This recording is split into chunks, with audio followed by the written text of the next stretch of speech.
अभिवादन स्वीकार कीजिए ब्रजेश मिश्रा का। और आप देखना शुरू कर चुके हैं द डिबेट। बहनों भाइयों, वन नेशन वन इलेक्शन लौट आया है और इस बार बदले हुए स्वरूप से, और इस बार ये पार्लियामेंट तक पहुंच भी गया है। इस देश की में भारतीय जनता पार्टी के नेतृत्व वाली केंद्र की नरेंद्र मोदी सरकार ने अपने कैबिनेट से इसको अप्रूव किया और उसके बाद इसे लोकसभा में टेबल्ड किया गया, जहां पर इस पर ग्राह्यता पर चर्चा हुई और चर्चा मंजूर कर ली गई है। बहनों भाइयों, क्या है वन नेशन वन इलेक्शन और इसके पीछे के कारण, इसकी अच्छाई क्या है, इसकी खामियां क्या हैं, कब से ये लागू होगा और ये क्यों ज़रूरी है, और विपक्ष ये क्यों कह रहा है कि ये फेडरलिज्म यानी संघवाद के खिलाफ है और ये ठीक नहीं है। कारणों पर आज चर्चा करेंगे और इस डिबेट को आगे बढ़ाएंगे। बहनों भाइयों, एक देश एक चुनाव, जैसे एक देश एक टैक्स था और मल्टीपल टैक्सेस के हमें रिजीम से गुजरना पड़ा, लेकिन अब वन नेशन वन इलेक्शन आया है, यानी एक देश एक चुनाव। डिबेट में प्रारंभ करूं, मैं संक्षेप में आपको इसके बारे में बताना चाहता हूं, इसके ये मूल क्या है इसका, जो लोकसभा के भीतर इसको भारत की सरकार ने प्रस्तुत किया है। बहनों भाइयों, इसका उद्देश्य ये है कि लोकसभा के, राज्य की विधानसभाओं के, नगर पालिका के और पंचायत के चुनाव एक साथ कराए जाए। यह इस संविधान संशोधन का मुख्य उद्देश्य है। लेकिन पहले चरण में यह कहा गया है कि हम पार्लियामेंट के और राज्य की विधानसभाओं के चुनाव एक साथ कराने की कोशिश करेंगे और उसके 100 दिनों के भीतर नगर निकाय और पंचायत के चुनाव कराएंगे। लेकिन इसके लिए एक मेजर कॉन्स्टिट्यूशनल अमेंडमेंट से सरकार को गुजरना पड़ेगा और उसके लिए उतना पर्याप्त बहुमत हासिल करना पड़ेगा। अमेंडमेंट्स क्या चेंज होने हैं ये भी समझ लीजिए। पहला अमेंडमेंट ये चेंज होना है कि इस लोकसभा के कार्यकाल की समय अवधि को निर्धारित करना। अभी हमारे यहाँ की लोकसभा में एक कार्यकाल 5 साल का मिलता है। सरकार नहीं गिर गई, दोबारा चुनाव नहीं हो गए तो 5 साल का कार्यकाल होता है। अगर हम वन नेशन वन इलेक्शन के किसी फिक्स्ड टेन्योर पे जाते हैं तो हमें लोकसभा का कार्यकाल निश्चित करना पड़ेगा, उसमें तब्दीली भी करनी पड़ेगी। तो ये एक कॉन्स्टिट्यूशनल अमेंडमेंट हो सकता है, क्योंकि भारत का संविधान किसी भी सरकार के कार्यकाल के लिए 5 वर्ष की समय अवधि प्रदान करता है। Constitutional change number 1। Change number 2 जो प्रपोज्ड है, राज्य की विधानसभाओं का भी कार्यकाल भारत की सरकार की तरह या लोकसभा की तरह निर्धारित है 5 वर्ष, जो कॉन्स्टिट्यूशन इजाज़त देता है। तो अगर हम एक साथ चुनाव कराना चाहते हैं तो कहीं चुनाव पहले होते हैं, कहीं बाद में होते हैं। तो इस देश में चुनाव हमेशा होते रहते हैं। तो अगर सबका लेते हैं तो किसी का कार्यकाल बढ़ाना पड़ेगा और किसी सरकार का कार्यकाल घटाना पड़ेगा। जैसे अभी चुनाव होते हैं तो उत्तर प्रदेश की सरकार को की समय अवधि को घटाना पड़ेगा, और अगर 29 में होते हैं तो फिर 27 में इलेक्शन नहीं होंगे। यानी एक कट ऑफ डेट आपको निर्धारित करने के लिए कॉन्स्टिट्यूशनल अमेंडमेंट्स करने पड़ेंगे। Point number 2। पॉइंट नंबर 3, नगर पालिकाओं में भी हमारे यहाँ वही नियमावली है। वहाँ भी आपको पंचायत राज एक्ट, वो नगर पालिका एक्ट में संशोधन करना पड़ेगा। और वो आपको कहाँ से करना पड़ेगा? पहले आपको पार्लियामेंट से संविधान बदलना होगा, फिर राज्यों को कानून बदलना होगा। वो एक कॉम्प्लिकेटेड है और सबसे डिफिकल्ट है पंचायत चुनाव। बहन भाइयों, इसमें भी संविधान कहता है 5 वर्ष, लेकिन हर राज्य में पंचायत के अलग अलग कानून हैं। उनमें भी अमेंडमेंट पर्टिकुलर उस राज्य की सरकार को according to the one nation one election करना पड़ेगा। ये complete reform, complete vertical surgery से गुजरना पड़ेगा, उसके बगैर ये संभव नहीं है। तो ये 4 संविधान संशोधन अगर हो जाते हैं तो इस देश में वन नेशन वन इलेक्शन का रास्ता साफ हो जाएगा। ये 4 जो मैंने अमेंडमेंट्स आपको बताए। तो आप ये सोच रहे होंगे कि तो सरकार तो सत्ता में हो जाएगा, पर बहन भाइयों ऐसा नहीं है। इसमें भी भारत का संविधान ये कहता है कि 2/3 बहुमत के बिना, जिसको हम विशेष बहुमत कहते हैं, उसके बगैर आप कॉन्स्टिट्यूशनल अमेंडमेंट्स नहीं कर सकते, संविधान संशोधन नहीं कर सकते। इस पैमाने पर अगर आपको करना है तो इसके लिए विशेष बहुमत चाहिए होगा। अगर भारत की संसद में, लोकसभा में सपोज दैट एक आध मेंबर कम भी हो सकते हैं, 543, तो आपको ये समझना पड़ेगा कि अगर ये चारों आपको पास करानी है, संविधान संशोधन अप्रूव कराना है, मिनिमम केंद्र की सरकार को 362 वोट 362 वोट्स की जरूरत है लोकसभा के भीतर। 362 प्लस, ये मिनिमम क्वालिफिकेशन है, 362 होना चाहिए। और एनडीए संपूर्ण अभी 300 के आसपास, 300 से भी नीचे, 294 296, या मान लेते हैं 300 है, तो भी वो बहुमत के आंकड़े से कितना दूर है, 62। यानी आधे की बहुमत तो होना ही चाहिए, प्लस अगर आप कॉन्स्टिट्यूशनल अमेंडमेंट कर रहे हैं तो आपके पास विशेष बहुमत होना चाहिए। तो 362 वोट का अगर जुगाड़ अगर हुआ तब फिर लोकसभा से पास होगा, और सिमिलर टैक्टिस आपको अपनानी पड़ेगी राज्यसभा में। फिर एक और चीज हमारा संविधान कहता है, बड़ी क्लैरिटी की जरूरत है बहनों भाइयों, कॉम्प्लिकेटेड विषय। इस देश की आधी विधानसभाओं से, आधे कम से कम 18 से लेना पड़ेगा, 17-18 भी ले लेंगे तो चलेगा, 18 विधानसभाओं से उसका अप्रूवल भी चाहिए होगा। ये बिल्कुल उसी तरह है जैसे आपको ध्यान हो कि जीएसटी पास कराया गया था, बिल्कुल उसी तरह का है, इसमें कोई इफ एंड बट नहीं। क्यों? क्योंकि टैक्सेशन के रेवेन्यू के मामले भी उतने ही कॉन्स्टिट्यूशनल बड़ी ही बाइंडिंग्स होती हैं जितना आप इस अमेंडमेंट्स में करना चाहते हैं। तो मैं उम्मीद करता हूं कि एक क्लैरिटी आपको आई होगी। तो क्या जो मौजूदा स्ट्रेंथ है बीजेपी की, वो क्या इसे पास करा पाएगी? अभी का जवाब है नहीं। तो फिर नेक्स्ट क्या होगा? नेक्स्ट ये होगा कि इस पे चर्चा होगी और बहन भाइयों ये जेपीसी को चला जाएगा। क्यों? क्योंकि इतने वोट का जुगाड़ ये सरकार कर नहीं पाएगी। लिहाजा वन नेशन वन इलेक्शन इस रिजीम में पास होके आएगा, इसकी उम्मीद कम है, लेकिन चर्चा बड़ी व्यापक है, शायद चर्चा के लिए ही लाया गया होगा। तो मैं चाहता हूं कि कुछ स्टेटमेंट सुने, फिर विभिन्न राजनीतिक दलों की और एक्सपर्ट्स की क्या ओपिनियन है इसके बारे में, इस खुली चर्चा को हम आगे बढ़ाएंगे। संवैधानिक संशोधन जब कैबिनेट में चर्चा में आया तब प्रधानमंत्री जी ने स्वयं मंशा व्यक्त करी थी कि इसको जेपीसी को देना चाहिए। इस पर विस्तृत चर्चा सभी स्तर पर होनी चाहिए। इसलिए मुझे लगता है कि इसमें सदन का ज्यादा समय जाया करे बगैर, अगर मंत्री जी कहते हैं कि इसको जेपीसी को सौंपने के लिए वो तैयार है, तो जेपीसी में सारी चर्चा होगी। संविधान के मूलभूत ढांचे के खिलाफ है। संविधान की जो मूलभूत भावना है कि हमारा जो संघीय ढांचा है, वो संघीय ढांचे में केंद्र और जो राज्य हैं वो बराबर के हिस्सेदार हैं। हम इस कल्पना का ही, इस आइडिया का ही, इस ख्याल का ही विरोध करते आए हैं। ये भारतीय जनता पार्टी के लोग तानाशाही लाने के नित नए रास्ते लाते हैं। जो 8 विधानसभाओं का चुनाव एक साथ नहीं करा पाए, 4 राज्यों के चुनाव एक साथ नहीं करा पाए, वो पूरे देश की लोकसभा और सारे प्रांतों की विधानसभाएं एक साथ कराने की बात करते हैं।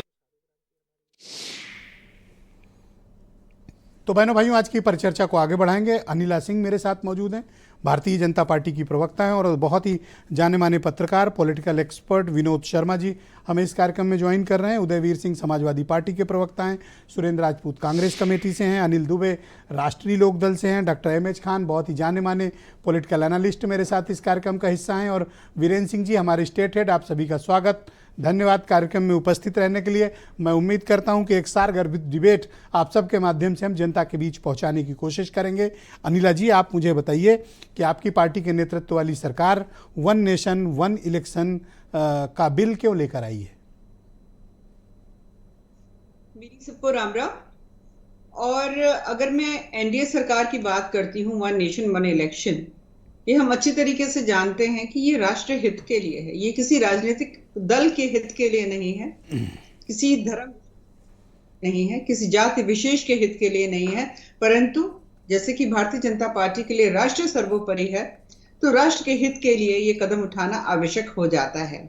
वन नेशन वन टैक्सेशन पर भी हमने काम किया, आगे बढ़े और हमने उसको लागू करके दिखाया, क्योंकि ये राष्ट्रीय हित के लिए है। पहले के भी राजनीतिक दल जो है वो लेकर आए थे इसको, परंतु जैसे कि हमने सुना विधानसभा में अमित शाह जी ने भी बताया कि ये लेकर तो आए थे, परंतु राज्यों को जिस प्रकार से एक अधिकार पूर्वक उनका हिस्सा मिलना चाहिए था, उसके लिए ये लोग राजी नहीं थे, जो कि एनडीए की सरकार ने ये कदम उठाया मजबूती से। तो अगर हम वन नेशन वन इलेक्शन को कारगर साबित कर देते हैं, तो जैसा हम जानते हैं कि ये जो स्ट्रेन है, चाहे वो पैसे को लेकर हो, एडमिनिस्ट्रेटिव मशीनरी को लेकर हो, इलेक्टोरल मशीनरी को लेकर हो, इम्प्लीमेंटेशन ऑफ पॉलिसीज को लेकर हो, इम्प्लीमेंटेशन ऑफ प्रोजेक्ट्स को लेकर हो, एक बेटर तरीके से हो जाएगा और स्ट्रेन जो है वो बहुत रिड्यूस हो जाएगा। तो यहाँ पर तो बात ये नहीं है ना कि भाई वन नेशन वन इलेक्शन हो जाएगा तो उसको भारतीय जनता पार्टी जो है उसका परचम जो है हर राज्य में फहरा दिया जाएगा और केंद्र सरकार से तो कभी भारतीय जनता पार्टी जाएगी ही नहीं, ऐसा तो नहीं है। परंतु मजबूत कदम उठाना चाहिए और मजबूत कदम जो है मजबूत राजनीतिक इच्छा शक्ति वाले ही नेता उठा सकते हैं। अब एक सवाल है आपसे जी, जब आप संविधान में कोई विशेष बदलाव करते हैं और जो फेडरल स्ट्रक्चर है जिसे हम संघीय ढांचा कहते हैं, उसमें आप कोई तब्दीली करना चाहते हैं, तो आपके पास कम से कम मिनिमम 2/3 बहुमत लोकसभा के भीतर होना चाहिए। आपकी मौजूदा स्ट्रेंथ इससे बहुत दूर है। आप किस मकसद से फिर या कैसे आप इसे पास करा पाएंगी? कोई रणनीति है या फिर आप सिर्फ इसको चर्चा के लिए लेकर आएंगे? देखिए, आप बिल्कुल बात ठीक कह रहे हो कि 2/3 मेजोरिटी की इसमें आवश्यकता पड़ेगी। 50% जो स्टेट्स हैं उनको रेटिफाई करने की आवश्यकता इसमें पड़ेगी।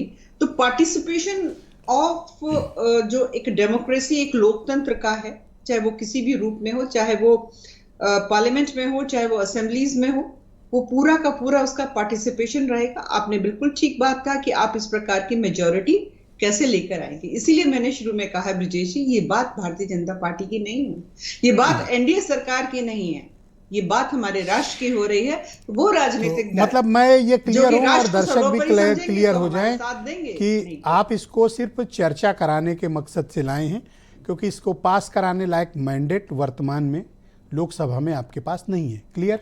नहीं विजय जी, मैं आपकी बात से इत्तेफाक नहीं रखती हूँ, विद ऑल ड्यू रिस्पेक्ट। यहाँ पर फिर मैंने कहा कि बात राजनीतिक दल की नहीं है। हो सकता है कि कांग्रेस में ऐसे मेंबर ऑफ पार्लियामेंट्स हो, समाजवादी पार्टी में ऐसे मेंबर ऑफ पार्लियामेंट्स हो, या टीएमसी में हो, या डीएमके में हो, जो कि हमारी विचारधारा से बिल्कुल विपरीत चलते हैं, परंतु उनको लगता है कि राष्ट्रीय हित के लिए जरूरी है। पर आज आपके साथ क्या हुआ आपको पता है? आपके बहुत ढेर सारे सांसद बीजेपी और एनडीए के नदारद थे, आपकी तरफ वोट कम पड़ा है। 242 खान साहब कितना था? मैंने 260 एब्सेंटीज। आपके करीब आई थिंक मेरे ख्याल से more than 30 member of parliament.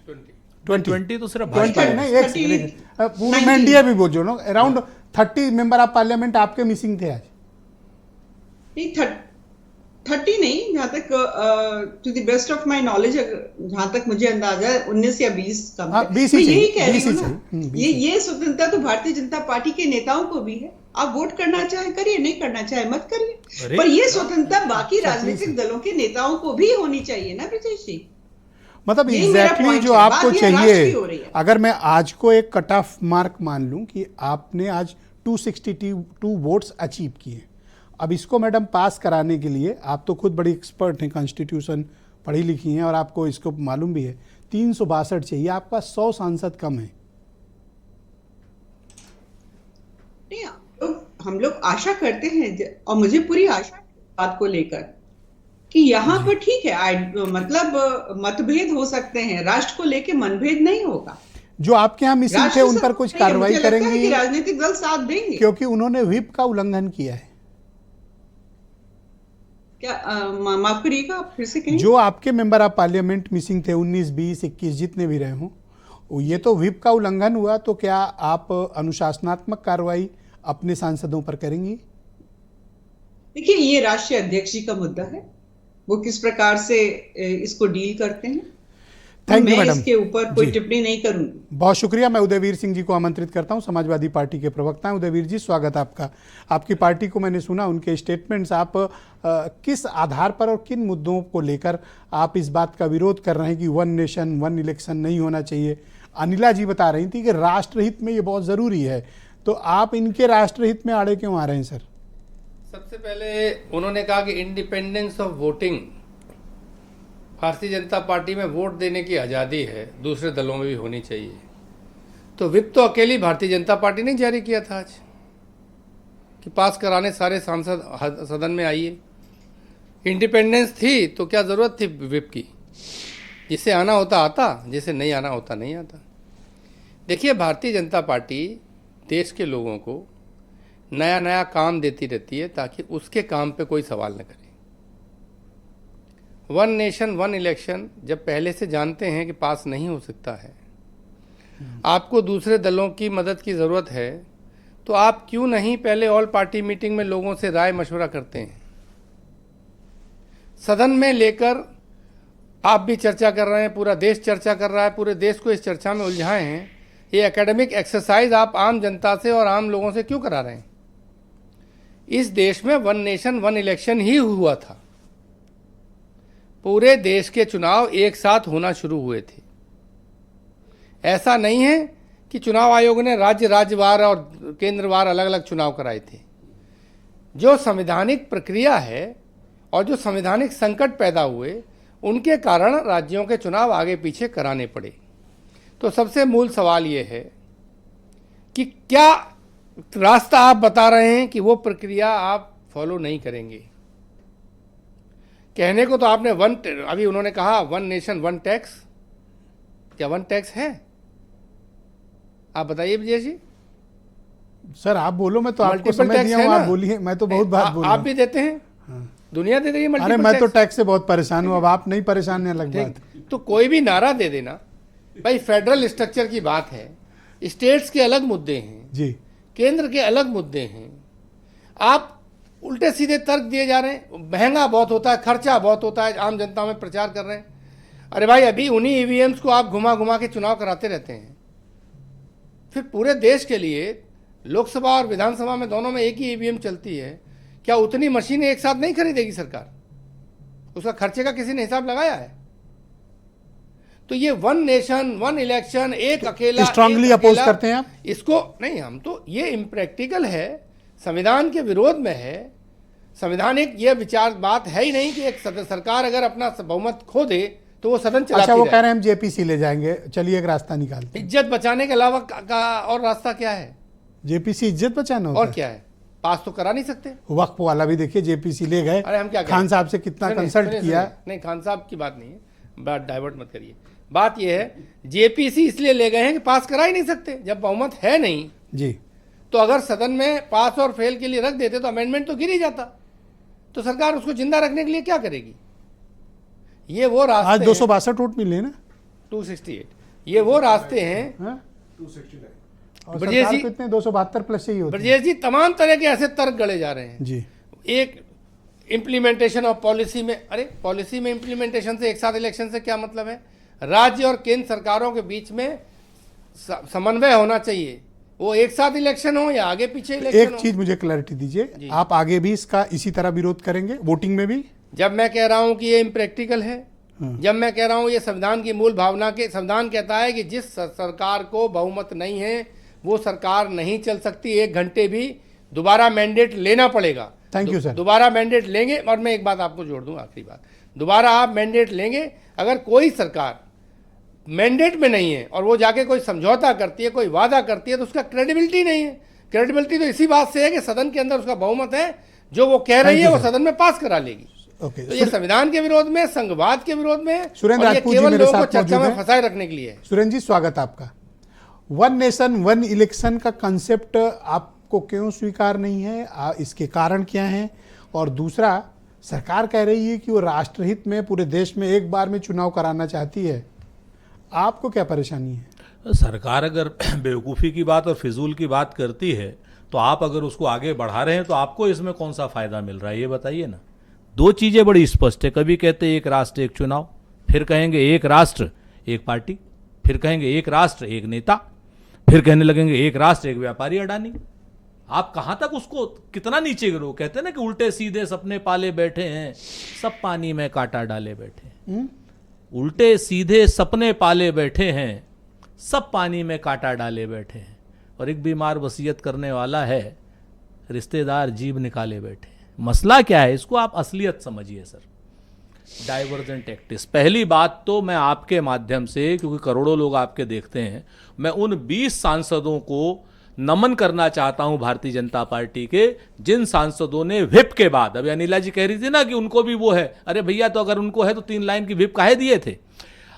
उन तो सारे क्यों नमन कर रहे हैं? हम उनको नमन कर रहे हैं कि उन्होंने लोकतंत्र को बचाने के लिए, बहुदलीय व्यवस्था को बचाने के लिए, एक डिक्टेटर से मुक्ति के लिए उन्होंने अपना योगदान दिया। समय आएगा हम उनको सम्मान करेंगे। कल गाली दे रहे थे, आज नमन। नहीं, उन 20 सांसदों को, जिन सांसदों ने बाकायदा लोकतंत्र को बचाने के लिए अगर ये अपनी कुर्बानी दी है, अगर भारतीय जनता पार्टी उनके खिलाफ कोई कार्रवाई करती है तो हम उनका सम्मान करेंगे। आगे नहीं बचाएंगे तो आप यही भाव रखेंगे हैं? आगे अगर आगे वो नहीं बचा पाए तो अगर वो आगे वो करेंगे तो उस समय वो भाव रखा जाएगा। जो वो काम करेंगे उनके कर्मों पर है, हमारी उनसे कोई रिश्तेदारी थोड़ी है, उनके कर्मों की बात है। तो आप एक चीज को बहुत स्पष्ट जान बिल लाया लीजिए क्यों गया कि सर? बिल लाया क्यों गया? बिल सिर्फ डाइवर्जेंट टैक्टिस है सर। आप बताइए ब्रजेश भाई, आप तो माहिर इंसान हैं, इतने ख्याति लब्ध पत्रकार हैं। 2014 से 11 साल हो रहे हैं लगभग, आज तक कुल 2 मामले जेपीसी में गए हैं, कुल 2 मामले, जबकि हमारे यहां लगभग 70%, 35 से 70% मामले जेपीसी में जाते थे। सिर्फ 2 मामले इन्होंने जेपीसी में भेजे हैं, एक वक्फ बोर्ड का अमेंडमेंट बिल और दूसरा ये। क्यों? क्योंकि बड़े बिल जेपीसी में ही आजकल जा रहे हैं। ना, ये 2 बड़े बिल नहीं है इनके, ये 2 डाइवर्जेंट टैक्टिस हैं, मूल मुद्दों से ध्यान हटाने का। आज की डेट में सदन अडानी पे चर्चा ना करे, सदन अडानी और मोदी जी की जो तथाकथित लूट है उस पर चर्चा ना करे, सदन जो है धारावी के प्रोजेक्ट को धीरे से निकालने की बात न क्या हो जाए, सदन में ऐसी बात हो कि ये पूरा देश के जो संसाधनों पर कब्जा है और बेरोजगारी की जो बात है, जो लोग करते हैं। सर थैंक यू तो आप कर ही देंगे, हमें मालूम है ये अडानी की बात आती है, थैंक यू कर देंगे। I think 4.5 minute. अरे नहीं सर, बिल्कुल काउंटर लगाए। अरे अब काउंटर आप लगा लीजिए, अपनी जगह पर है, लेकिन अनिला जी का टाइम लेना एक चीज आप तय कर लीजिए कि अगर आज की डेट में जान लीजिए इनके पास 400 पार होते तो ये संविधान संशोधन नहीं, संविधान को बदल चुके होते। ये देश, हाँ बिल्कुल लल्लू सिंह ठीक कह रहे थे, अनंत हेगड़े ठीक कह रहे थे। ये जो वो अपना मेरठ वाला सांसद है ना, वो क्या नाम है उसका? मेरठ वाले। हाँ मेरठ वाले। अब अच्छा वो कर ले, हम तो हाँ ना हम पश्चिम उत्तर प्रदेश के आदमी, हम तो ऐसी बात करते हैं, इज्जत गाली नहीं दे रहे हैं। मेरठ वाला सांसद कह रहे हैं भगवान राम के अभिनय किया था, भगवान राम थे नहीं, दारू पीते हैं वो। सर कैसी बात है? अरे बिल्कुल, बड़े ही, अरे हमारे पास वो है, ऐसा ना बोले। नहीं है, मुद्दे से क्या भटकना सर, ये तो मुद्दे से भटका रहे हो। मत भटकिए। तो थैंक यू सर। आर्टिस्ट है वो, आर्टिस्ट को भगवान कैसे मान लेंगे? मैं आपके मित्र अनिल दुबे को आमंत्रित करना चाहता हूं, राष्ट्रीय लोकदल के प्रवक्ता हैं। बहुत शुक्रिया दुबे जी। आप चाहते हैं कि इस देश में 1 नेशन 1 इलेक्शन हो? ब्रजेश जी, जब उस सरकार में हमारे नेता, हमारे राष्ट्रीय अध्यक्ष माननीय जयंत चौधरी जी हैं, तो सरकार लेकर के आई है, एनडीए लेकर के आई है, एनडीए में भी हैं, सरकार में भी हैं, तो जो भी निर्णय है तो उसमें तो वो शामिल ही हैं। इस पर कोई अलग से हमें बोलने की आप क्या चाहते हैं कि 1 नेशन 1 इलेक्शन हो? नहीं, 1 नेशन 1 इलेक्शन से नुकसान क्या है? मैं नहीं, मुझे क्या प्रॉब्लम? नहीं, अगर वो आप थोड़ा व्याख्या करें। नहीं, व्याख्या तो सरकार कर ही रही है, व्याख्या आपने करी ही है, और हम लोग तो जो है ऐसे कह रहे जैसे मैं ही आपकी पार्टी चला रहा हूँ या अनिला सिंह चला रही हैं। आप तो भोले भाले पप्पू हो, कुछ नहीं पता। अरे पप्पू तो हम जो है वो ही है। कैसे आसानी से कर रहे? आप तो कह ही रहे हो सरकार। भैया आपका भाई साहब कोई विचार है? नहीं, हमारा विचार ना होता तो हम विरोध ना करते क्या? हम उसी मंत्रिमंडल में हमारे नेता शामिल हैं, तो जाहिर सी बात है कि हम उसके समर्थन में हैं। तो वोटिंग के दौरान आपके दोनों वोट नहीं इसके समर्थन में है? नहीं, बिल्कुल। जब मैंने कहा ना कि हम कोई उसके विरोध में थोड़ी हैं। जब हम सरकार में हैं, हम एनडीए में हैं, तो जब ये प्रस्ताव आया तो हम उसके साथ हैं, और हम उसमें जो हमसे हो सकेगा, हमारे दल से, हमारे नेता से। लेकिन आपको पता है कि 2/3 चाहिए ना, आपको तो मालूम ही होगा। नहीं, 2/3 बहुमत चाहिए तो तमाम अंतरात्मा की, अंतरात्मा भी लोगों की है। अरे आज जग गई भी इसकी, लोग देश जग गई इस बार है? इस बार उधर जग गई। नहीं, अब ये उधर जगह या इधर जगह, ये तो अभी तो उसको जेपीसी में जाने दीजिए, उसके बाद देखा जाएगा। ये तो बात का विषय, तो देश की बात है ना, देश की बात हम कर रहे हैं। क्यों डाउट हो रहा है कि ये आपके यहाँ वालों की भी जग गई है? नहीं, आपको क्यों इसी पे क्यों लग जाते हो? आप तो बिल्कुल वो सूपक सुखोन नहीं देख पाते। अब भैया आप सुखी रहो, लखनऊ में रहो, दिल्ली में रहो, मौज काटो, मंत्रालय लो। अरे जो विषय है एनडीए की सरकार, बहन भाइयों इनका चेहरा चुगली कर रहा है, क्या एनडीए की कांड करके सरकार आए? उस प्रस्ताव इनको को देख लो अच्छे से। लेकर के आई है और उस पर हम लोग उसी मैं मंत्रिमंडल हमेशा में अनिला हमारे सिंह को क्यों अप्रिशिएट करता हूँ, वो आरएलडी के बारे में बहुत अच्छे से जानती हैं। आप अनिला मैं सिंह को हमेशा काहे उनको फंसाए दे अप्रिशिएट रहे हो? करता हूँ। हैं? आप अरे कभी कोई बात रही होगी, राजनीति में तो सब चीजें बदला करती है ना, कोई हर चीज जो है ये स्थायी नहीं है होता ना। अब आप उन्हें कभी कोई बात उसको पकड़े बैठे हो, अब कभी जो है इनके लिए जो है समाजवादी पार्टी क्या कहा करती थी हमारे मित्र के लिए, ये समाजवादी पार्टी के लिए क्या क्या करते थे। नहीं सर, ने बीच में आप ये बताइए, आप ये बताइए कि सर मैं एक सेकंड मैं दूंगा सर, आप बोल दीजिएगा, पक्का दूंगा। और कभी जो है मंडल कमीशन का ये विरोध किया करते थे, आज ये दोनों लोग एक साथ हैं। तो ये तो राजनीति में मुद्दे बदलते रहते हैं, जब मुद्दों पर दोपहर में समझौते फोन जाता है डिबेट के लिए आमंत्रित करने के लिए, तो दुबे जी फोन बंद कर लेते हैं कि डिबेट में न जाना पड़े, फंस जा रहे हैं बेचारे, क्योंकि इनकी पार्टी का स्टैंड ऐसा है कि ये समझ नहीं पाते जान कैसे बचाएं। जैसे आज घेर घार के लाए गए, बिठाए गए, तो अब कह रहे हैं कि भैया आप डिसाइड कर लो। बिल्कुल उसमें क्लियर है All right. ब्रजेश जी, जब हम उसमें सरकार में शामिल हैं तो सरकार के हर निर्णय के साथ। बिल्कुल ठीक है, मैं एमएच खान साहब को आमंत्रित करता हूँ। खान साहब बहुत शुक्रिया आपका और धन्यवाद हमारे साथ जुड़ने के लिए। तो मैं आपसे ये समझना चाहता हूँ कि वन नेशन वन इलेक्शन ज़रूरी है देश के लिए? ब्रजेश जी, जो आपने शुरू में व्याख्यान दिया अपना, मैं पूरी तरह से उससे सहमत हूँ, उसमें कहीं इब्बट नहीं है। अब एक छोटा सा उदाहरण देना चाहता हूँ आपको। मुझे लखनऊ से दिल्ली जाना है, ट्रेन का किराया 300 रुपया है, मेरे पास 150 है, दिल्ली कैसे पहुंचेंगे? दिल्ली नहीं पहुंचेंगे, पूरे घर में बवाल मचाएंगे, हमको जाना है, हमको जाना है, हमको जाना, सब लोग पैसा दो, तो क्यों कोई पैसा नहीं देगा। क्यों सुन जाओगे लीजिए, दिल्ली? वजह सिर्फ ये है, देखिए जितने पैनलिस्ट बैठे हैं मैं उनकी सबकी भावना कदर करता हूं, और ये मैं कह रहा हूं ये डाइवर्जन है। ये कोई नौजवानों की नौकरी की बात ना करे, कोई किसानों की हत्या की बात ना करे, किसानों की बात कोई ना करे। अगर इनका मनसा साफ थी तो पहले बाई इलेक्शन उत्तर प्रदेश का साथ में क्यों नहीं करा लिया, जब झारखंड और सब जगह करा रहे थे? एक मिसाल देते कि नहीं हम वन इलेक्शन वन नेशन का प्रोग्राम रहेंगे और महाराष्ट्र, झारखंड और हरियाणा सबका चुनाव स्थगित करते हैं, सबको बढ़ाते हैं, और उसके बाद हम आप एक साथ चुनाव लड़ेंगे, तब सारे संगठन के लोग खड़े हो जाते हैं आपके साथ। लेकिन आप डाइवर्जन करना चाहते हो, आप क्या करने, आप मूर्ख समझना चाहते हो जनता को। कितने लोग टीवी देखते हैं, गांव देहात के लोग महंगाई से त्रस्त हैं, इसी डाइवर्जन के लिए।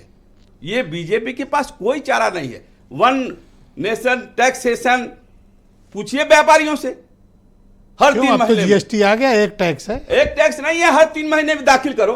अच्छा, हाँ, वकील को पैसा अरे दो। महीना में है, हर महीने में दाखिल आपको करो। 3 महीने की आप- छूट आप होगी। 3 महीने शुरू किया है, हर महीने हम तो कर हर दिया। महीना अब 20 देखिए, तारीख। ये हालत करके रखी है आपने। अब आप इतनी बड़ी बात कर रहे हैं, आपके पास पैसा नहीं है, आपके पास समर्थन नहीं है, आपके पास कुछ नहीं है। भाई चुनाव एक साथ हो जाएगा तो समस्याएं कम होंगी, पैसे खर्च कम होंगे, और जनता एक बार में अपना माइंडसेट क्लियर कर नहीं, देगी। ये समस्या हल हो जाएगी, महंगाई कम हो जाएगी, अच्छे दिन आ जाएंगे, किसान की समस्या हल हो जाएगी, तो मैं समर्थन करता। अगर ये सब चीजें हो रही हैं, नहीं होगी, हैं? नहीं होगी, नहीं तो नहीं होगी, तो नहीं होगा, ये भी नहीं होगी। तो ये बताओ, चाहिए 362 वोट और बीजेपी के मिले आज मैं आपको 262। यही आपसे कर रहा मिश्रा जी, मैं आज आपको तो जो क्लियर कट मेजोरिटी उससे भी 10 कम है, मिश्रा जी, मैं 5-7 कम है। आपको साधुवाद इसीलिए देना चाहता हूं कि आपने बहुत सही सही बातें, सत्य बातें जनता के सामने रख दी।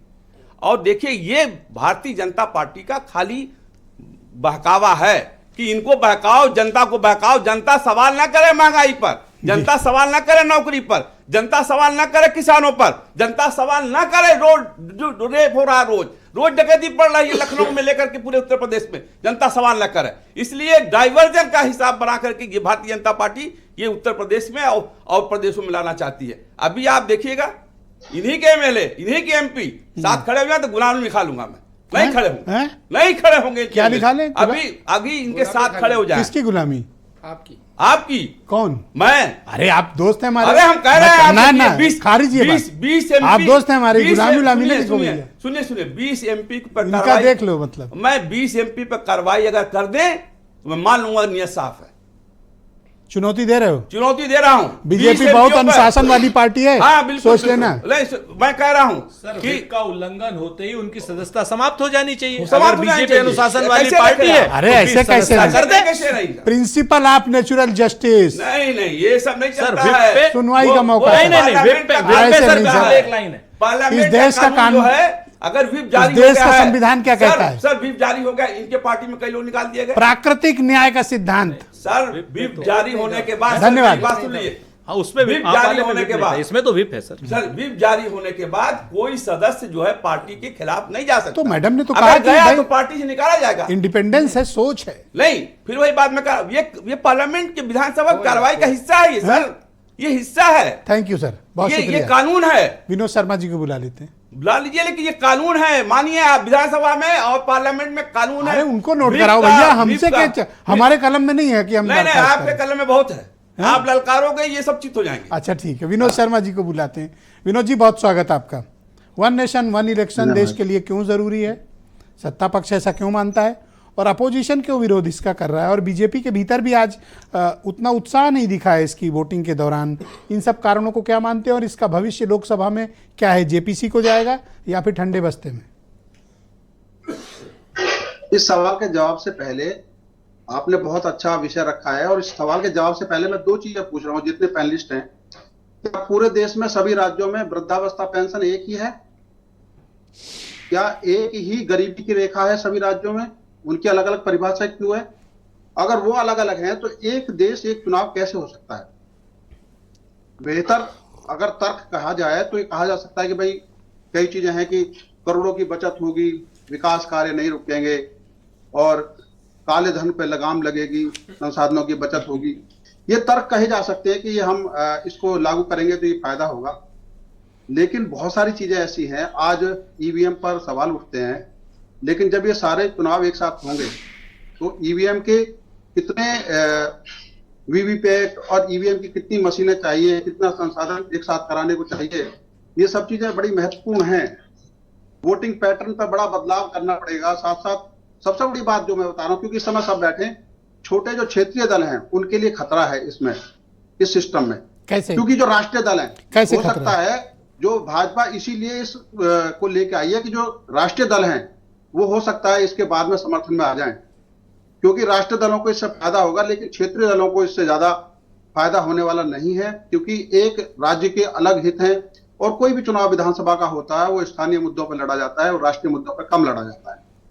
जब हम इन पर चर्चा करते हैं तो पता लगता है कि आज जरूरत इस बात की है कि हम उनको कॉमन करें जो आम आदमी की जरूरत के हिसाब से हैं। सबसे पहले जो जैसे मैंने कहा कि भाई सब पूरे देश में सभी वृद्धों की पेंशन एक कर दीजिए, वृद्धावस्था। अब आप दिल्ली या एनसीआर का ही ले लीजिए, हरियाणा में 3,000 रुपए, दिल्ली में 2,500 रुपए, यूपी में 1,000 रुपए। क्या बुजुर्ग के लिए खर्चे का अलग अलग पैमाना है या आय का? ये क्या है? मैं ये सभी दलों से कहता हूं, क्या ये समान नहीं होना चाहिए पूरे देश में? विजय जी, असल में बड़ा कल्चरली हम लोग डाइवर्स कंट्री हैं, भाषा अलग है, बोली अलग है, पोजिशनिंग अलग है। जैसे आप कर्नाटक की तुलना बिहार से नहीं कर सकते, महाराष्ट्र के आर्थिक और उनके सामाजिक जो स्ट्रक्चर है उसकी तुलना हम पश्चिम बंगाल से नहीं कर सकते। और वो कारण क्या है, बहुत से राज्य पिछड़ गए, कुछ राज्य आगे चले गए, उनकी अपनी सांस्कृतिक, सामाजिक और आर्थिक परिस्थिति अलग अलग है। तो हम एक साथ एक बंधन में, एक नियम में पूरे देश को नहीं बांध सकते, ऐसा मेरा मत है। जी जी जी।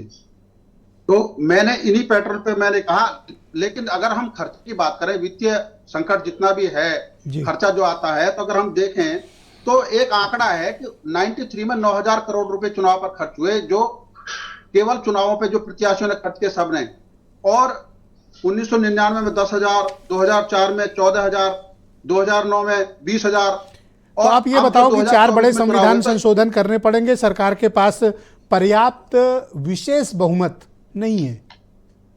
बिल्कुल बिल्कुल बिल्कुल, ये केवल अब जेपीसी में ही जाने के लिए लाया गया है ताकि लोग इसमें उलझ जाएं। जिस तरह के मुद्दे अभी खान साहब भी कह रहे थे कि आम आदमी जिस समस्याओं से जूझ रहा है उनसे निपटने की जरूरत है, लेकिन अब जो ये मुद्दा, क्योंकि मूल मुद्दा है, उसकी वजह से ये जेपीसी में ही जाएगा, इसीलिए लाया गया है। बहुत शुक्रिया आपका। वीरेंद्र सिंह जी हमारे स्टेट हेड इस कार्यक्रम में हमारे साथ जुड़ चुके हैं। वीरेंद्र जी बहुत स्वागत, धन्यवाद जुड़ने के लिए। तो बताइए कि ये देश को वन नेशन वन इलेक्शन की ज़रूरत क्यों है, सत्ता पक्ष इसे ज़रूरी क्यों मान रहा है, और अपोजिशन को क्यों लगता है कि इससे सब कुछ बड़ा नुकसान हो जाएगा फेडरल स्ट्रक्चर को, और एज ए जर्नलिस्ट आप इसके बारे में क्या ओपिनियन रखते हैं वीरेंद्र जी? देखिए, वन नेशन वन इलेक्शन का मामला काफ़ी समय से चल रहा है और भारत जैसे विविधताओं वाले देश में ये एक बहुत कठिन चुनौती है और इसको लागू कर पाना आसान नहीं है। जब इस देश में हर साल 2-4 राज्यों में चुनाव होते हो और लोकतंत्र में उत्सव के तौर पर चुनाव मनाया जाता हो, तो वहाँ पर एक साथ ये इलेक्शन करा पाना आसान नहीं है। शुरुआती कई सालों में इलेक्शन एक साथ हुए, लेकिन जब से धारा 356 का इस्तेमाल शुरू हुआ, सरकारें गिराई जाने लगी, उसके बाद से ये वेरिएशन बढ़ता गया, ये अंतर बढ़ता गया। राज्यों और केंद्र के चुनाव अलग अलग होने लगे। भाजपा एक संकल्प लेकर आई है कि वो इस देश में एक चुनाव चाहती है।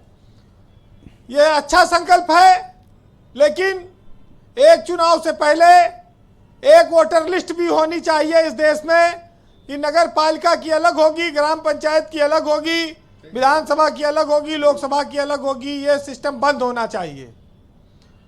एक राज्य एक वोटर लिस्ट के हिसाब से जब चीज़ें नहीं हो पाई तो एक देश एक चुनाव बड़ा आसान काम नहीं है। आधी रात को संसद खुली थी जब हम लोगों ने देखा जब वन नेशन वन टैक्स आया था, लेकिन उस टैक्स को लेकर आज भी SGST और CGST अलग अलग आपको बिल पर मिलते हैं। बहुत सारे टैक्स उसके अलावा भी चल रहे हैं। तो जिस देश में इतनी सारी कठिनाइयां हो, वहाँ पर यह चुनाव करा पाना आसान नहीं है। ब्रजेश जी, जब हमारे देश में किसी राज्य में चुनाव होता है तो पेट्रोल डीजल के दाम सरकार घटा देती है, तो वहाँ की जनता को कुछ दिन के लिए उसका फायदा मिल जाता है। कुछ दिन बत्ती नहीं कटती, गांव में भरपूर लाइट आती है। तो चुनाव के बहाने ही सही कुछ राहत लोगों को मिलती है, तो इसलिए चुनाव अच्छे हैं। और ये जरूर है कि जब एक चुनाव होगा तो फिर वो सीधे केंद्र को, लोकसभा को ध्यान में रख के लड़ा जाएगा और उसका सीधा फायदा बड़ी पार्टियों को मिलेगा, क्योंकि मुद्दे सिर्फ राष्ट्रीय स्तर के हो जाएंगे उसमें, और छोटी पार्टियां विधानसभा के स्तर पर जो राजनीतिक दल हैं, राज्य स्तरीय दल हैं, उनके सामने कठिनाई आएगी जी। और केंद्र शासित प्रदेशों का क्या करेंगे? देखिए, कार्यकर्ता नेता इनको काम भी तो देना है। एक बार चुनाव करा ले वो, फिर इनके पास काम क्या बचेगा? फिर कोई और तैयारी का अवसर नहीं रहेगा। ये बड़ा जबरदस्त मारा आपने, नोट किया जाए भाई। हाँ। ये बहुत बड़ी बात कह दी आप कि बाकी टाइम इनसे क्या कराओगे? ना सामियाना लगेगा, ना मीट मुर्गा बटेगा, ना और कन्वेंसिंग होगी। 5 साल तक का खाली हाथ पे हाथ धरे बैठे रहेंगे। ये तो बहुत सारी चीजें चलती हैं। वीरेंद्र जी को सुनना बहुत, इन सब चीजों को भी हम आप एलीट बातें करते रहते हैं, और वो एकदम देखिए ग्राउंड में जो कार्यकर्ता की पीड़ा है ना, 5 साल क्या करेगा बेचारा, स्टिकर चिपकाएगा।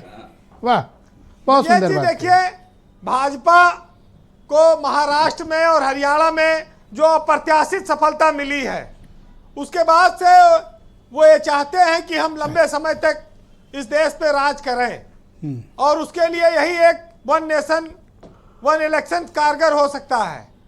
लेकिन जिन राज्यों में अगले साल चुनाव होने हैं, जिन राज्यों में अभी विधानसभा का कार्यकाल बचा हुआ या खत्म हो रहा है, उनको कैसे खींचा जाएगा, ये सब आसान काम नहीं है। लेकिन 150 करोड़ की आबादी वाले देश में एक चुनाव का संकल्प लेकर, चुनाव हो ना हो लेकिन माहौल तो बनाए रखिए, और उस माहौल में भाजपा कामयाब हो रही है। इस देश में हजारों करोड़ रुपया चुनाव पर फूका जाता है क्योंकि लोग अपने मताधिकार का प्रयोग कर सकें। लेकिन आपने यह भी देखा होगा कि लोग लौट के आते हैं बिना मत डाले कि उनका नाम वोटर लिस्ट से गायब है। तो इस पर भी तो कुछ करेगी सरकार कि इस पर नहीं करेगी कुछ? जी। भारत जैसे देश में आप ये कहिए कि कोई एक व्यक्ति पूरे देश के चुनाव को प्रभावित कर सकता है, तो ये इतना आसान नहीं है, अतिशयोक्ति की तरह है। हर जगह के मुद्दे अलग हैं, माहौल अलग है। ठीक है कि खर्चा कम होगा, लेकिन यह है कि फिर जो विविधताएं हैं, डाइवर्सिटीज हैं, उन पर हम लोग कंट्रोल नहीं कर पाएंगे। पर चिंता ये है ना कि 5 साल कार्यकर्ता क्या करेगा, ये बात ने मुझे बड़ा मतलब तनाव में ला दिया। वर्कर 5 साल क्या करे, बड़ी ऊंची बात कही वीरेंद्र जी ने, तो उसमें बड़े बेहतरीन पॉइंट है। नेता भी दौड़ते हैं, टेंट लगता है, रैलियां होती हैं, गाड़ियां चलती हैं, खाना पीना होता है, महीनों का उत्सव चलता है। खाना पीना किस तरह का होता है वीरेंद्र जी? दूसरे राज्य में जाते हैं। खाना पीना कैसा होता है? खाना पीना शाम की दवाई के साथ होता है। जब इस देश में अच्छा, मैं तो पूरी यूपी से समझ रहा लेके था। गोवा तक दारू का रेट अलग अलग है, आज तक एक रेट नहीं हो पाया, तो एक चुनाव तो अपने आप में बहुत कठिन काम है। जब किसका एक रेट चाहते हैं आप वीरेंद्र जी? मतलब दारू का एक रेट हो देश में? पूरी हिंदुस्तान में एक रेट कर देना चाहिए, इसमें क्या बुराई है? एक देश, एक दारू, एक रेट। देखिए, जब महाराष्ट्र में चुनाव होता है तो यूपी के आज नेता तो वहां जाते आपने हैं प्रचार कॉमेडी शो बना करने। दिया। यूपी में होता है तो दूसरे राज्य के नेता आते हैं चुनाव प्रचार करने। जी। तो एक मैन पावर का भी ट्रांसफर चलता रहता है नेताओं का। कंक्लूड करें प्लीज जी। ये जो आया है बिल, विपक्ष इससे लड़ेगा, सत्ताधारी दल इसका प्रचार करेगा, ये सबके अपने अपने तरीके हैं। लेकिन एक साहित्यकार ने लिखा है, सुनिएगा, कि उम्मीद का दिया कांधे बदल रहा था और जल जल के बुझ रहा था, बुझ बुझ के जल रहा था। हम दोनों दोस्तों में दुश्मन बने हुए थे और बरसों का कूड़ा करकट बाहर निकल रहा था। अब उसकी रोशनी भी, अब उसने रोशनी भी मुझ पर हराम कर दी। बरसों जिस दिए में मेरा खून जल रहा था। बहुत शुक्रिया वीरेंद्र जी, बहुत बहुत धन्यवाद आपका। कार्यकर्ताओं की पीड़ा को वन नेशन वन इलेक्शन जोड़ने का जो ऐतिहासिक कार्य आज वीरेंद्र जी ने किया है, मैं उनका क्यों हंस रहे हैं? सही बोला है, आपके लिए भी समस्या है, आप बाद में आपके कार्यकर्ता आपको कहेंगे। तो बहुत आभार उनका। बहनों भाइयों, दूसरा चरण प्रारंभ करते हैं इस पर चर्चा का। अनिला सिंह मेरे साथ मौजूद हैं और हम लोग सीरियस नोट पे लौटते हैं और इस पर चर्चा ज़रूरी है, इम्पॉर्टेंट बात है। तो अनिला जी, एक तो आरोप ये लगा कि आप लोग फेडरल स्ट्रक्चर को ख़त्म करना चाहते हैं, नुकसान करना चाहते हैं, इस मकसद से इसे लाया गया है और आपके पास नंबर्स भी नहीं है, फिर भी आप लाया गया और अंततः वो जेपीसी में जा रहा है या जाएगा ही, क्योंकि प्राइम मिनिस्टर साहब ने खुद ही कैबिनेट में बोल दिया, जैसा अमित शाह जी ने सदन में कहा कि प्राइम मिनिस्टर साहब ने कहा है कि भाई इसको जेपीसी में वाइडर कंसल्टेशन के लिए भेजा जाए। तो क्या ये मुद्दों से भटकाने के लिए लाया गया है या वाकई में आप इसे लेकर गंभीर हैं? प्रश्न है, उनका उत्तर देती हूँ, पर उससे पहले मैं एक शेर जरूर कहूंगी। जब सुरेंद्र जी पैनल पर होते हैं और ये शेर व शायरी किए बगैर मानते नहीं है तो मुझे जवाब देना बनता है। तो पानी की बेकरारी, खोने की दहशत, इन्हीं बेचैनियों का नाम है सियासत। तो ये जो डर है इन लोगों के मन में, जो ये कह रहे हैं फेडरल स्ट्रक्चर जो है वो खत्म हो जाएगा, बिल्कुल साहब, बिल्कुल नहीं खत्म होगा। जब देश आजाद हुआ, स्वतंत्र हुआ, उसके बाद क्या वन नेशन वन इलेक्शन नहीं था? क्या फेडरल स्ट्रक्चर ऑफ इंडिया नहीं था? वो भी वही था, वन नेशन वन इलेक्शन भी था। हम अच्छी तरीके से जानते हैं कि आर्टिकल 356 का जो सबसे ज्यादा दुरुपयोग किया है वो कांग्रेस पार्टी ने किया है। अगर 100 से ज्यादा बार सरकारें गिराई गई हैं, अगर मैं सही हूं तो 111 बार के करीब सरकारें गिराई गई हैं इस राष्ट्र के अंदर, तो अगर इंदिरा गांधी जी का कंट्रीब्यूशन मैं कहूं तो 50 बार उन्होंने गिराई है। देश की आजादी होते केरला में वामपंथियों की सरकार थी, वो जवाहरलाल नेहरू जी को नहीं पसंद आई, पंजाब की सरकार नहीं पसंद आई, गिरा दी गई। तो दुरुपयोग किसने किया? हाँ, सबसे ज्यादा तो कांग्रेस ने किया। और अपने भारत की बात करती हूँ ब्रजेश जी, तो सबसे ज्यादा थ्राइविंग डेमोक्रेसी है, जो पूरी तरीके से एक स्वतंत्र आजाद डेमोक्रेसी, जो कि 34% है पूरे विश्व की, तो उसमें से 17% जो है हम हैं, हमारी आबादी जो इस डेमोक्रेसी को, लोकतंत्र को उसको एंजॉय करती है। अभी ये हुआ कि नहीं, अभी शायद पत्रकार बंधु जो बैठे हुए हैं या राजनीतिक विश्लेषक हैं, उन्होंने कहा कि जो छोटी रीजनल पार्टीज हैं उनको नुकसान होगा। उत्तर देना कि जब केंद्र का चुनाव होता है तो आंध्र प्रदेश का भी होता है, अरुणाचल प्रदेश का भी होता है, सिक्किम का भी होता है, उड़ीसा का भी होता है। तो आप ये बता दीजिए क्या हर जगह भारतीय जनता पार्टी या एनडीए की सरकार बन गई साहब? हाँ, आप जो कह रहे हैं कि केंद्र की जो सरकार होती है, चाहे वो यूपीए का कांग्रेस का टाइम रहा हो या हमारा टाइम रहा हो, क्या इन राज्यों में जब जब चुनाव हुआ केंद्र के साथ तो क्या यहाँ पर कांग्रेस की या भारतीय जनता पार्टी की सरकारें बनी क्या हर बार? नहीं बनी ना। दूसरी बात, कपिल सिब्बल जो कांग्रेस पार्टी के बहुत सीनियर लीडर रहे हैं, बहुत सीनियर एडवोकेट हैं, समाजवादी पार्टी की मदद से राज्यसभा में पहुंचे, उन्होंने इस बिल पर कहा कि ये तो डाउनफॉल ऑफ मोदी है, ये बैकफायर करेगा मोदी के लिए। अरे भाई, ऐसा नेता है इस राष्ट्र में जो कि प्रधानमंत्री है, सारे रिस्क को जानते हुए भी ये कदम उठा रहा है। सीधी सी बात है, राजनीतिक इच्छा शक्ति चाहिए होती है तभी तो प्राइम मिनिस्टर साहब ने तो क्लियर कर दिया कि हम इसको जेपीसी में भेज रहे हैं। जेपीसी इसलिए भेज रहे हैं क्योंकि आपके पास तो बहुमत है नहीं। में जाने दीजिए ना, सबसे ज्यादा जेपीसी जेपीसी जेपीसी का राग ये लोग अलापते हैं। पर हाँ, मैं एक बात आपको यहाँ पे याद दिलाना चाहूंगी, राहुल जी जो इनके नेता हैं या कांग्रेस पार्टी को पूरे को, सबसे पहली बात तो पाकिस्तानियों से ये लोग हमेशा मदद मांगते रहते हैं, उनके प्रधानमंत्री से मदद मांगते हैं, उनके मिनिस्टर से मदद मांगते हैं, वो इनके फेवर में बोलते हैं। तो पाकिस्तान में भी वन नेशन वन इलेक्शन ही है, ठीक है, स्वीडन में है, नेपाल में है। राहुल गांधी कहते हैं ना कि ये तो हमारा भारत जो है, एक बहुत इंपॉर्टेंट बात कह रही हूँ, 362 कहां से इंपॉर्टेंट बात कह रही हूँ जी, 362 लाएंगी कहां से वो समय बताएगा। पर मैं एक इंपॉर्टेंट बात में आपको बताना चाहती हूँ, एक इंपॉर्टेंट बात बस मैं यहाँ पे ये कहना चाहती हूँ, राहुल गांधी जी ने कहा था कि भारत कभी भी खंडित हो सकता है क्योंकि ये जो है फेडरल स्ट्रक्चर है। थैंक यू मैडम, बहुत शुक्रिया आपका, थैंक यू। देखिए, वो तो कह रहे हैं कि भाई हमें देश चलाना है, राष्ट्रहित जरूरी है और हम चाहते हैं कि इसको लागू किया जाए। तो उनके, वो तो रूलिंग पार्टी हैं, उनकी बात भी तो सुनी जानी चाहिए।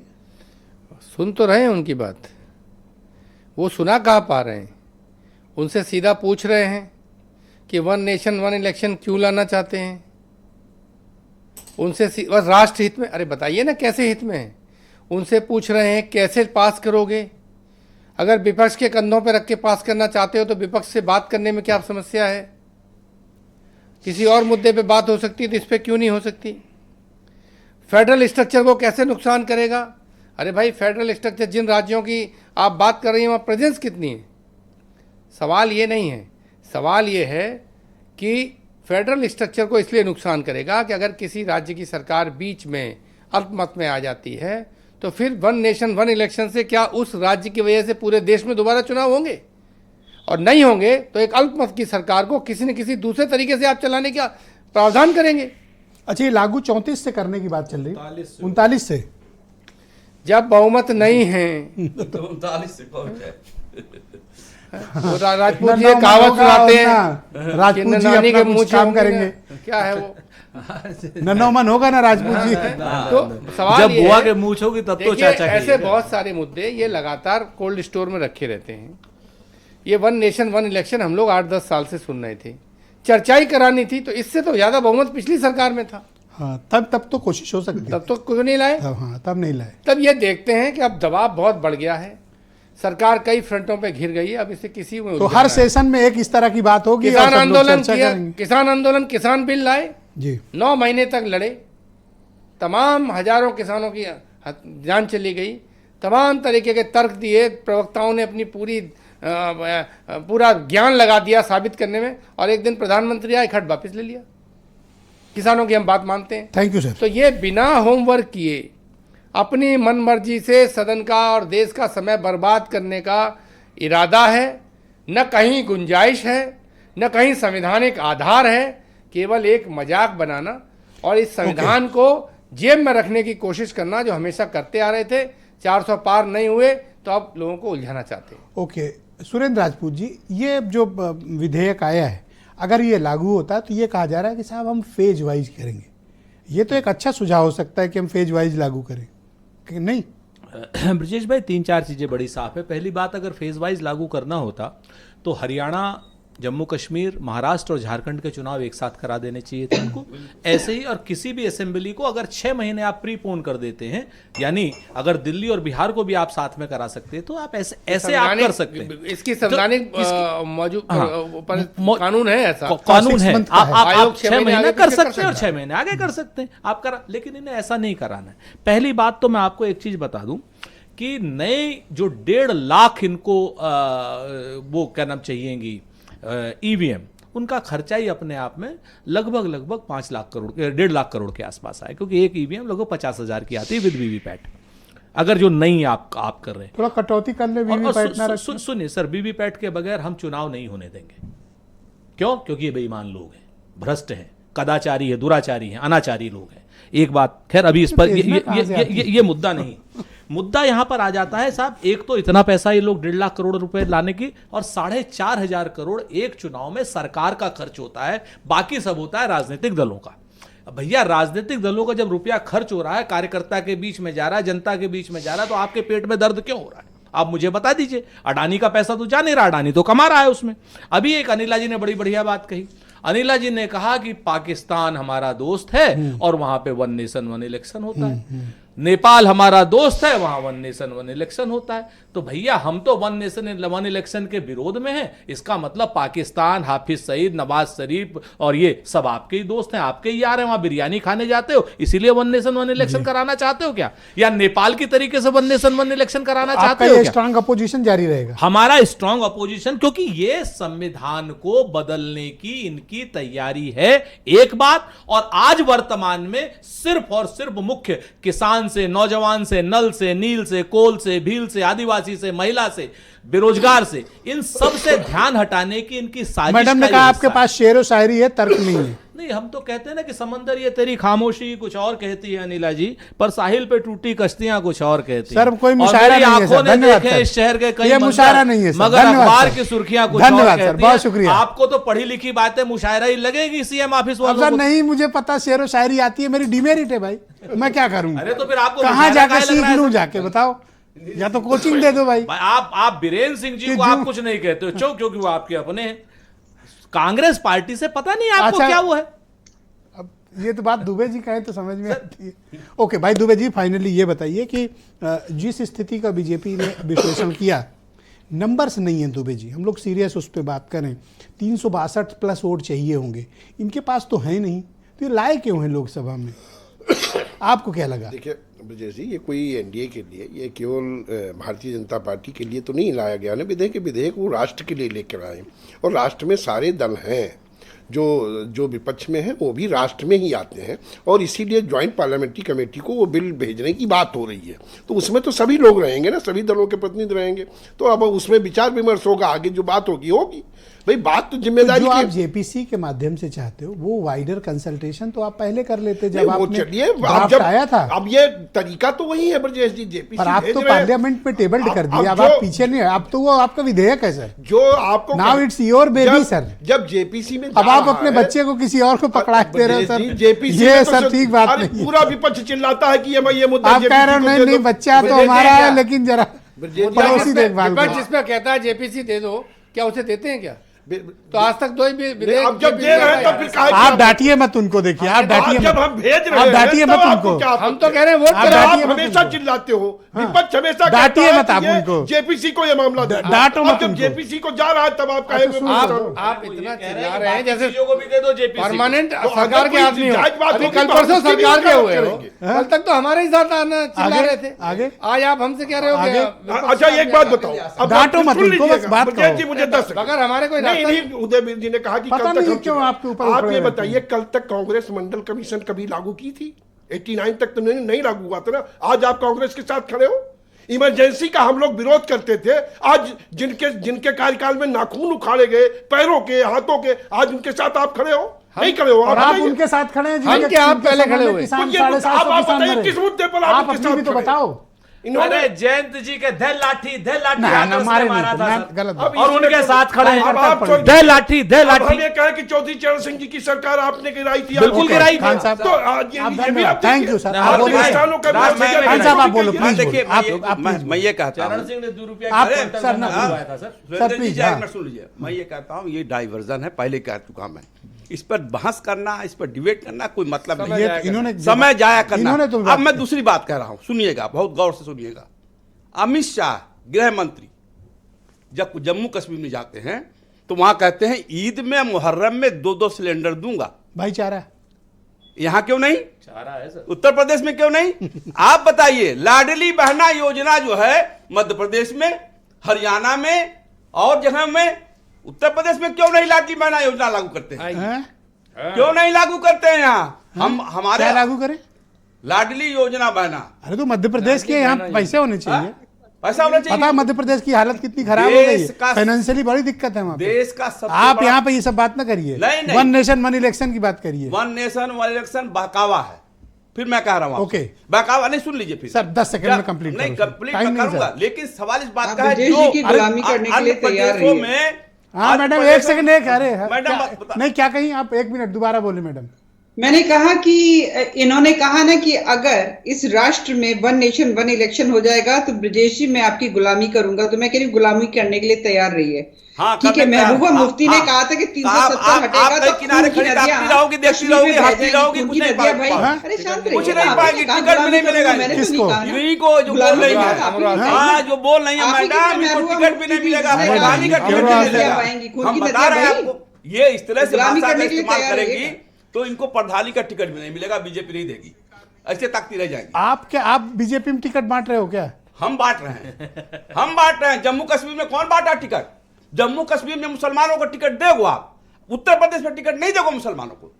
क्यों मुसलमानों से भेदभाव अरे कर रहे हो? आपकी नहीं नहीं, हाँ, मैं गुलामी करने के लिए तैयार रहिए। लाडली मुझे तो बहन- टिकट मिले ना नहीं, मिले उसकी चिंता सब छोड़ ये नहीं दीजिए। चलेगा। अरे, बुजुर्गों ठीक है, को मुझे ना, चुनाव ना, लड़ना है, बिल्कुल अभी नहीं लड़ना, गुलामी उसकी तैयार थे, चिंता अब नहीं, धमका नहीं, मैं आपकी गुलामी करने को तैयार हूँ, उनकी धमकाओ नहीं। मत इस विषय में ज्यादा सुनिए, जानते सुनिए, नहीं है, इसलिए उल्टी सीधी जब बकवास कर रहे हैं आप बैठ के। जो पर हाँ, बुजुर्गों गुलामी का करने के लिए तैयार वृद्ध रहिए। पेंशन है वो हर जगह कितना है? अच्छा, वो मैडम को आपत्ति कि आप गुलामी मेरी क्यों करेंगे?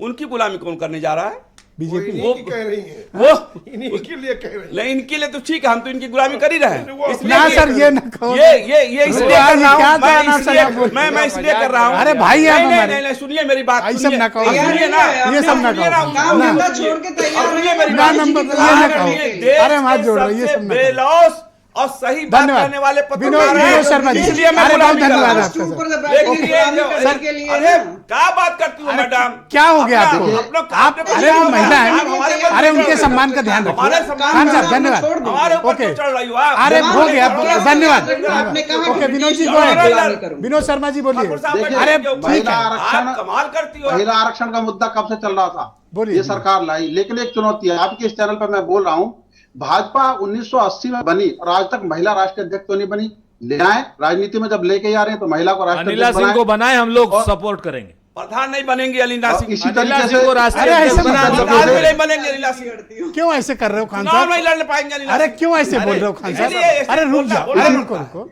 इतना मत गुस्सा हो। इसी तरीके से ये अच्छा, हो गया। विधेयक लाया गया है एक देश एक चुनाव का, जिस तरीके से महिला आरक्षण का जो गुलामी के विधेयक लिए कितने तैयार दिन से चल रहा था और अब आगे पारित हुआ है, ऐसे ये भी चलता खान साहब हो धीरे गया, धीरे चर्चा आप में दिल पे आएगा, मत लो, वो भी छोड़ो, बोल रही लोगों अरे तक छोड़ो, पहुंचेगा। जाने दो। और ये इसीलिए महत्वपूर्ण है कि हर आदमी किस तरीके से चर्चा में आए और हर एक के बीच में घूमेगा। और जब कांग्रेस के अंदर जाएगा तो कांग्रेस में बहुत सारे ऐसे लोग हैं जो हो सकता है राष्ट्रीय स्तर का देखते हुए समर्थन भी कर दें।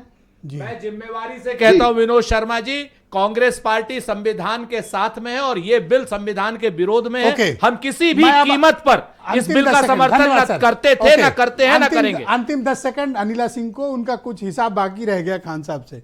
आज ये क्यों गुस्सा है? आप लोग कहीं देखिए, पहले ऐसा है चैनल में कि लड़के जो नहीं आए हो। जो व्यक्ति नहीं, नहीं, बीएसपी से एक खदेड़ सेकंड, दिया रुकिए। गया हो हाँ? तो वो तो काम की तलाश कर रहा है। तो उन्होंने आज कह दिया कि ब्रजेश जी मैं आपकी गुलामी करूंगा। ना भैया, तो हमें नौकरी नहीं इनकी सेफ हो गई है। हमें नहीं चाहिए। गुलामी करने के लिए, आपकी हमें नौकरी नहीं करने के लिए चाहिए। तैयार बैठे और तैयार धन्यवाद। रहें। ओके। इन जैसे देखिए, 10 उल्टी सीधी बातें भारतीय जनता पार्टी के लिए कहते हैं और कहकर दाएं बाएं हो ओके, जाते बोलिए हैं। खान साहब, देखिए, 10 सेकंड। मैं नौकरी तो अनिल नहीं जी, है। आज मैं फिर मैं कहता हूँ कि ब्रजेश मिश्रा अरे जी आप ऐसे मुझे क्यों पत्रकार मुद्दा हैं, बना नहीं मैं ऐसे पत्रकार हैं जो निर्भीक धन्यवाद। तौर से सबकी बातों को कहते बहुत हैं, धन्यवाद, सबकी बातों नमस्कार, को बहुत बहुत बोलते हैं। धन्यवाद, बहुत बहुत इसलिए इनकी गुलामी करने धन्यवाद। को आप तैयार लोग हैं। पक्का पहले किसी चैनल की डिबेट में ये लोग लड़े हैं और आज यहाँ बदला लिया जा रहा है। बहुत बहुत धन्यवाद, बहुत बहुत शुक्रिया। और बहनों भाइयों, आपका भी धन्यवाद कार्यक्रम देखने के लिए। नमस्ते। आज बवाल बहुत हुआ। नमस्कार।